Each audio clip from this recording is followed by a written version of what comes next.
This is a story that I used to read to my kids. It's called The Puppy Who Wanted a Boy by Jane Thayer.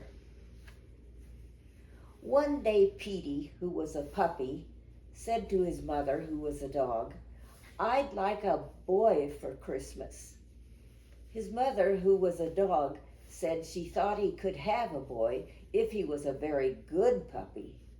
So, the day before Christmas, Petey's mother asked, "Have you been a good puppy?" "Oh, yes," said Petey. "I didn't frighten the cat." "You didn't?" asked Petey's mother. "Well, I just frightened her a little," said Petey, "and I didn't chew any shoes." "Not any?" said his mother. "Just a teeny weeny chew," said Petey. "And I almost always remembered to bark when I wanted to go out." "All right," said his mother. "I think you've been good for such a little dog. I will go out and get you a boy for Christmas." But when Petey's mother came back, she looked very worried. "How would you like a soft white rabbit with pink ears for Christmas?" she said to Petey. "No, thanks," said Petey. "Don't you want a lovely canary?" "I'd like a boy," said Petey. "How about some guppy fish?" "They're nice," said Petey's mother. "I just want a boy," said Petey.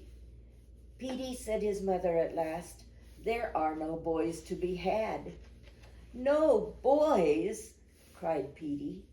"Not one could I find. They're terribly short of boys this year."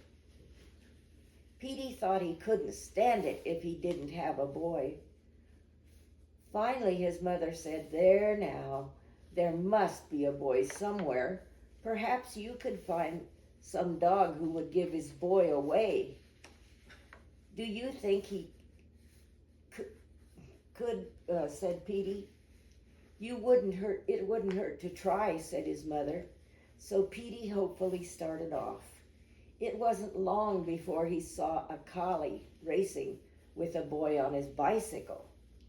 Petey chuckled with joy. "If I had a boy on a bicycle," said Petey to himself, "I could run like everything. I'll take a little run right now, and I'll ask the collie politely if he'd give his boy away." So Petey leaped after the bicycle.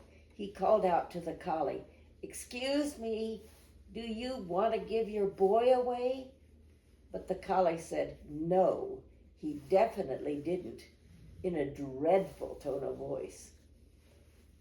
Petey sat down. He watched the collie and his boy on a bicycle until they were out of sight. "I didn't really want a boy on a bicycle anyway," said Petey. After a while he saw a setter playing ball with a dog. Oh boy. Petey was delighted. "If I had a boy to play ball with," said Petey, "I'd catch the ball smack in my mouth. I'd like to catch the ball now." But he remembered how cross the collie had been, so he sat down on the sidewalk and called out politely, "Excuse me, do you want to give your boy away?" But the setter said no, he definitely didn't, in a terrifying tone of voice. "Oh well," said Petey, trotting off. "I don't think playing ball is so much fun." Soon Petey came to a bulldog sitting in a car with a boy. Petey was pleased, for he was getting a little tired from so much walking. "If I had a boy in a car," said Petey, "I'd laugh at walking dogs. I'd like a ride right now." So he called out loudly, but very politely, "Excuse me, do you want to give your boy away?" But the bulldog said no, he definitely didn't, and he growled in Petey's face. "Oh dear," said Petey. He hurried behind a house and stayed there until he saw the bulldog and his boy drive away. Well, Who wants to go riding in a car? Not me, said Petey, coming out from behind the house. He thought he would just rest a while, though he had come a long way for such a little dog. He was limping a bit when he started off again. After a while, he met a Scotty walking with his boy and carrying a package in his mouth. Now that is a good kind of boy, said Petey. If I had a boy to take walks with and carry packages for, there might be some dog biscuits or cookies in the package. I would like a cookie this minute.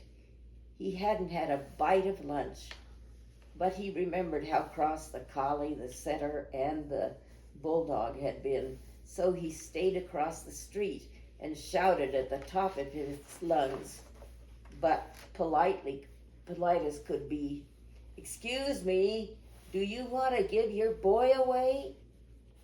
The Scotty had his mouth full of package, but he managed to say no, he definitely didn't, and he showed his sharp teeth to Petey. "I guess that wasn't the kind of boy I wanted either," said poor Petey.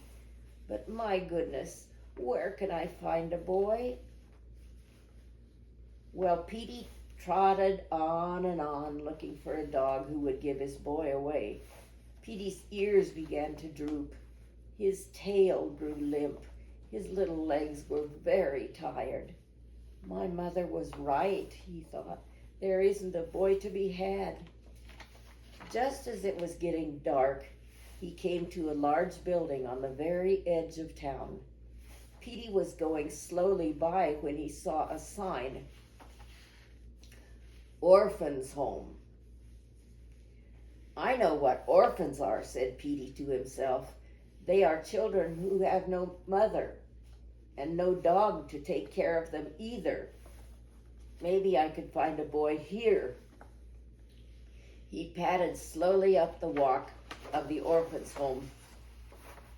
He was so tired he could hardly lift his little paws. Then Petey stopped. He listened. He could hear music. He looked through the window. He saw a lighted Christmas tree and children singing carols.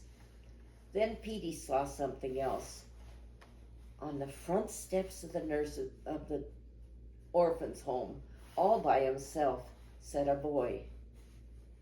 He was not a very big boy, and he looked lonely. Petey gave a glad little cry. He forgot about his being tired. He leaped up and landed on the boy's lap. Sniff, sniff, went Petey's little nose. Wiggle, wag, went Petey's tail. He kissed the little boy with his warm, wet tongue. How glad the boy was to see Petey. He put both his arms around the little dog and hugged him tight. Then the front door opened, and a lady looked out. "Why, here you are, Dickie," she said. "What is our newest boy doing out here all alone? Come on into the Christmas tree." Petey sat very still. The boy sat still. The boy looked up at the lady and down at Petey. Petey began to tremble. Would the boy go in and leave him? "I'm not alone," said the boy. "I've got a puppy." "A puppy?" The lady came and looked at Petey in surprise. "Can he come in?" said the boy. "Why," said the lady, "you're a nice little dog. Wherever did you come from?" "Yes, bring him in." "Come on, puppy," cried the boy. In they scampered. A crowd of boys was playing around the Christmas tree. They rushed at Petey. They picked him up and petted him. Petey wagged his tail. He wagged his fat little body. He frisked about and kissed every one of the boys. "Can we keep him?" said one. "Can we give him some supper?" asked another. "Can we fix him a nice warm bed?" said a third. "We will give him some supper and a nice warm bed," said the lady, and tomorrow we will find his mother and see if she'll let him stay. Petey knew his mother would let him stay. She knew how much he wanted a boy, but won't she be surprised, said Petey to himself with a happy little grin, when I tell her I got 50 boys for Christmas.